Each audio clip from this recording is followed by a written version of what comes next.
back to one more episode of Askamentor. The reason why we do these episodes is to make sure that every entrepreneur, just by listening to these episodes, leapfrogs in his journey of entrepreneurship. Saying that, I welcome Mr. Sovan back to the show. Thank you, Kashyap.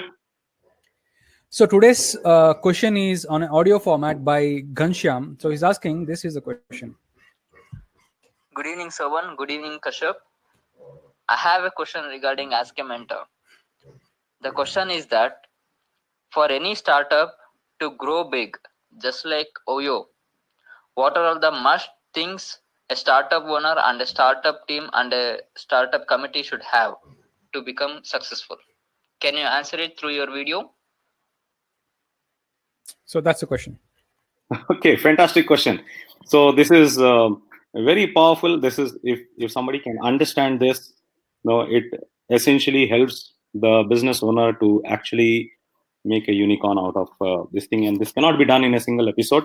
So we'll do two parts, and some of the basics. I'm going to touch the basics, and that is what we are going to talk about.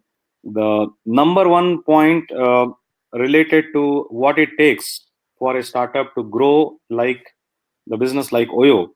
The number one is having self-belief and self-confidence. That is number one. Mm-hmm. Right? So that's the key here. So if we talk about OYO as an example, now the founder Ritesh Agarwal, he had tremendous self-belief and self-confidence that he can do it, irrespective of his experience, what he can do, cannot do, what the world was thinking. But he was very clear that I can make it happen. That's the key here. So as a founder, as a team, and the group of people who are focusing on building the startup, if you do not have that self-belief and self-confidence that we are going to make it happen, that is number one. No matter what. That's the attitude part. We will make it happen. Most of the startup, they give up, they fail because they lack this. Moment there is a small thunder comes, people start shaking.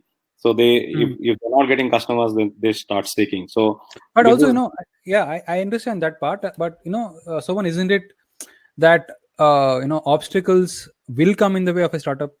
Obstacle will 100% come in the way of the startup, but now obstacles will definitely come to test your own self-belief and self-confidence. Now, the more clear you are that I'm going to make it happen anyway, now those obstacles, the problem start looking smaller. You tend to identify the solutions much faster than other people who lack self-belief and self-confidence. So this is very, very clear number one point. Now, if I'm just like getting more clarity on this.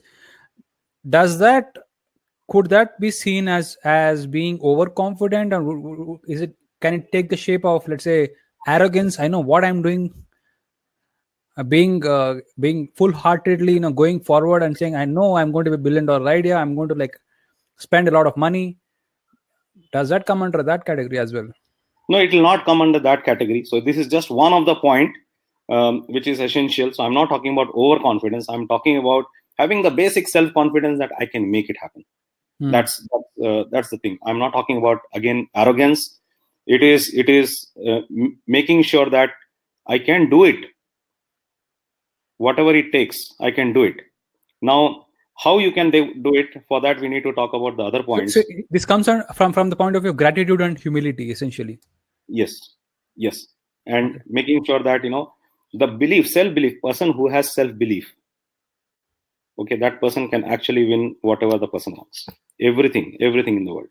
So that's very, very essential. Now, if we take the example of OYO, now if we talk about the other points, and some startup want to become like OYO, then the key here is to understand the problem which the more and more customers are facing. A large community of people who are facing the problem. So identifying that problem.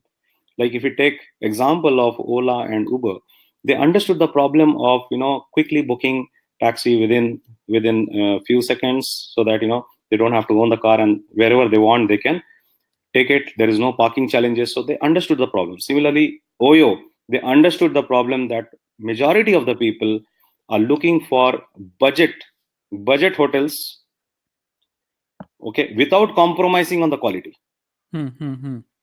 and they were looking for standardization. So this is the key here. So while the owner of OYO, Ritesh Agarwal, he would have stayed at different hotels. He would have seen what are the challenges which are there, what customers face. Okay, unless you pay too much of money, you are not getting quality. And if you want quality, affordability, at affordable prices, and with standardization, that is what he tapped. And he understood that this is what majority of the people are looking for. So identifying the right problem which will solve for for a big community, for a huge set of people.